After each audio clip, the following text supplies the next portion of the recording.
Okay guys, welcome to this video where we'll cover the tie-break game between Fabiano Caruana and Magnus Carlsen from the 7th round of Norway chess. The classical game ended in a draw after a hard fight, and in this game Magnus, with the black pieces in the tie-break, managed to win against Fabiano Caruana. And when I say win, we all know that with black in the tiebreak, a draw will suffice for a win. So white needs to win. Fabi played again e4 as he did in the classical game, but Magnus decides to switch tactics. He goes for his trusted Berlin defense from the Spanish, the Ruy Lopez. And knight e4 is the classical Berlin. Rook e1, one of the more solid variations. Of course, you could go for the Berlin endgame with d4 here. And this marks the start of the Berlin endgame. Lots of options for both players here. But probably not the most ambitious try if you want to win with white. So Fabi decides to keep more pieces on the board and play rook e1. Knight d6. Knight takes e5. Of course, you don't take on b5, because knight c6 is not only threatening your queen but also your king, so it's a discovered check. So you'll lose your queen here, and probably the game as well. Bishop e7, bishop f1, tucking the bishop away. You could go for a more let's say tactical variation with bishop d3, and something like this, for example.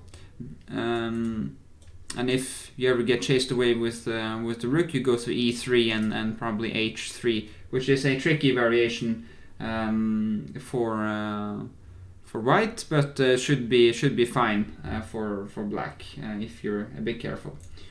Bishop f1, we take on e5 and we cancel. Knight c3, knight e8. Want to reroute your knight to f6 and your bishop to d6, because that's where the pieces belong. So if you go bishop f6, you risk having your knight a bit misplaced on d6. For example, rook e1, and then knight f5 is a variation, but you have to watch out for something like knight d5, and you might risk losing the bishop here. So this is, for example, not what you want with white. You're stuck with your worst bishop. It's not bad by any means, but it's on the same color as your pawn structure will probably be after d5, and your opponent has the pair of bishops, especially the one on c1 is potentially at least very powerful, as that's the one you're lacking yourself. So knight e8, trying to get this maneuvering play in. Knight d5, bishop d6, rook goes back. We chase the knight away. And now if you go for the classical variation here with bishop c7, then knight f5 is a good option for white. d5, check, and you take on c8. And you get the two bishops with white, but the black is super solid here and very often manages to equalize. Knight e3, knight e7 though for Magnus. He decides that if knight f5, then you have bishop f6 again, or even bishop g5, d5, knight d6, and we'll get the knight exchange off in one way or another. So Fabi goes for c4, trying to discourage d7, d5. Magnus doesn't mind. Knight c7, b3, and now things get super tactical and sharp. Bishop a3. So we have one threat each. Rook e8, bishop d6, planting the bishop down in the middle of the board. So you could take on a1 here. Not recommendable though, because you get an exchange up, but the bishop on d6 in combination with the queen on a1 and the knight coming to f5 is potentially very problematic for black.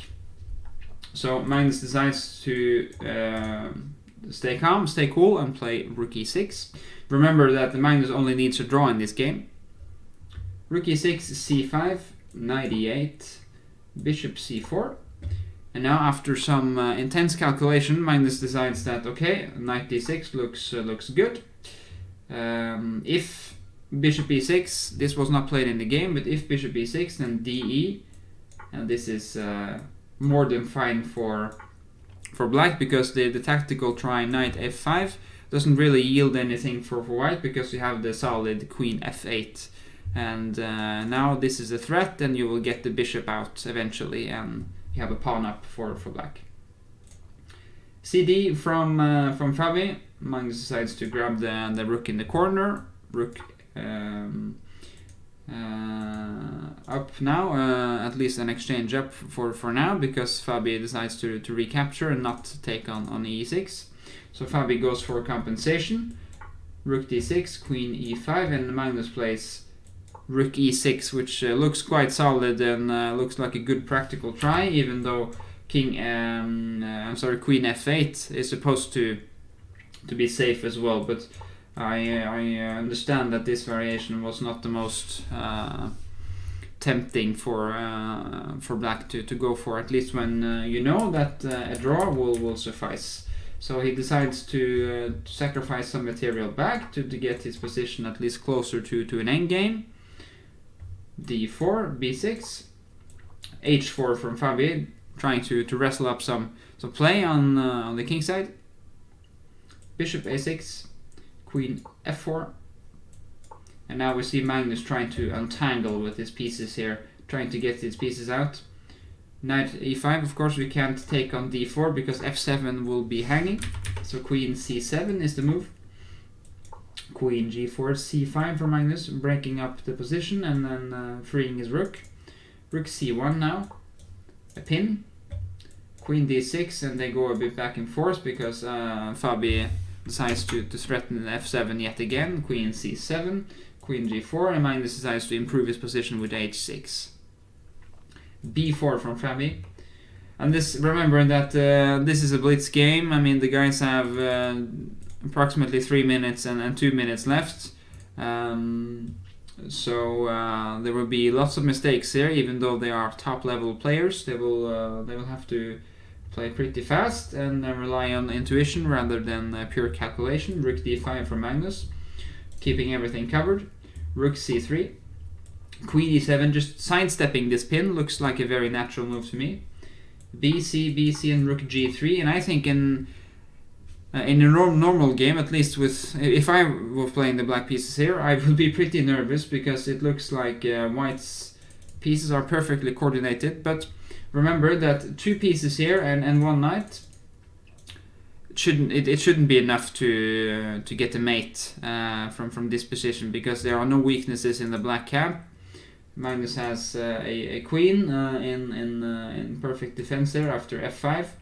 So this looks pretty solid for black. I would also consider maybe just queen f8, not weakening any pawn structure, but just queen f8 and sidestep everything. Looks very safe as well, everything is covered.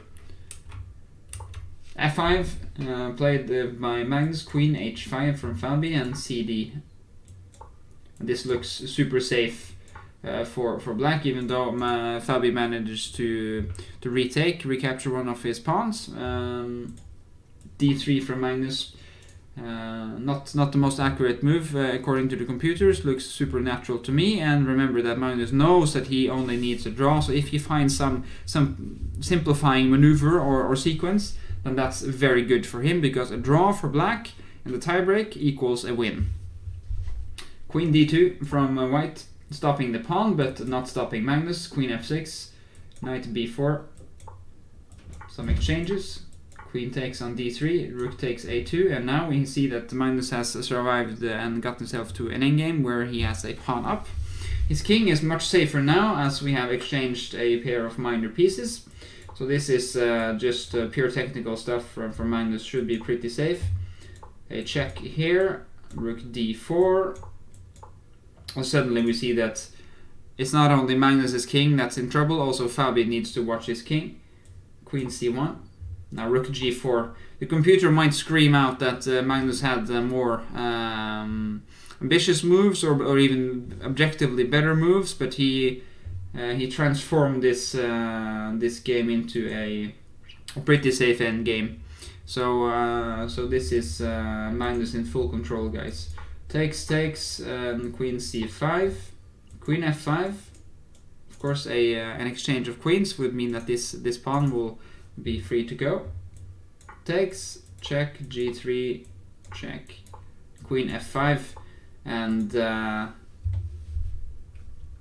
at least actually Fabi went for king g1, avoiding the check, but now queen f5. Everything is covered. There's no way to win for white.